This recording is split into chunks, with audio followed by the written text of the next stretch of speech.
السلام علیکم ورحمۃ اللہ وبرکاتہ۔ ناظرین کرام، پھولانگ قبرستان کی اراضی پر غیر قانونی تعمیرات کو کمشنر بلدیہ نے رکوا دیا۔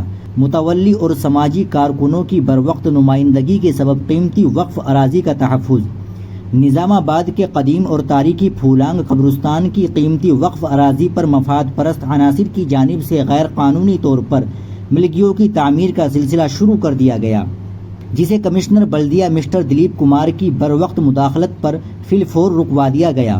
بتایا گیا ہے کہ مذکورہ اراضی سروے نمبر 225 کے تحت وقف بورڈ میں درج اور گزٹ نوٹیفائیڈ ہے، جسے صرف مسلم میتوں کی تدفین کے لیے مخصوص کیا گیا ہے۔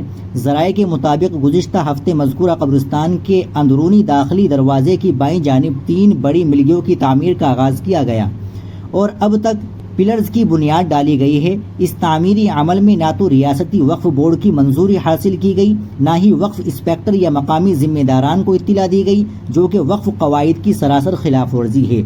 اس معاملے پر متولی پھولانگ قبرستان محمد نصیر الدین اور معروف سماجی کارکن سلطان با مہدی نے فوری رد عمل ظاہر کرتے ہوئے وقف انسپکٹر محمد صدام کو صورتحال سے واقف کروایا۔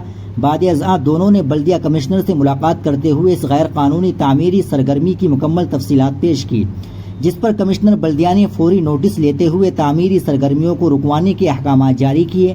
عوام کا مطالبہ ہے کہ نظام آباد مسلم جوائنٹ ایکشن کمیٹی فوراً اس معاملے میں مداخلت کریں اور اوقافی املاک کے تحفظ کے لیے ٹھوس اقدامات کیے جائیں تاکہ آئندہ ایسے واقعات کی روک تھام ممکن ہو سکے۔ ناظرین کرام، آپ اس خبر کے تعلق سے کیا کہیں گے؟ کمنٹ باکس میں ضرور بتائیں۔ ویڈیو کو لائک اور شیئر ضرور کریں، چینل کو بھی سبسکرائب کر لیں۔ السلام علیکم ورحمۃ اللہ وبرکاتہ۔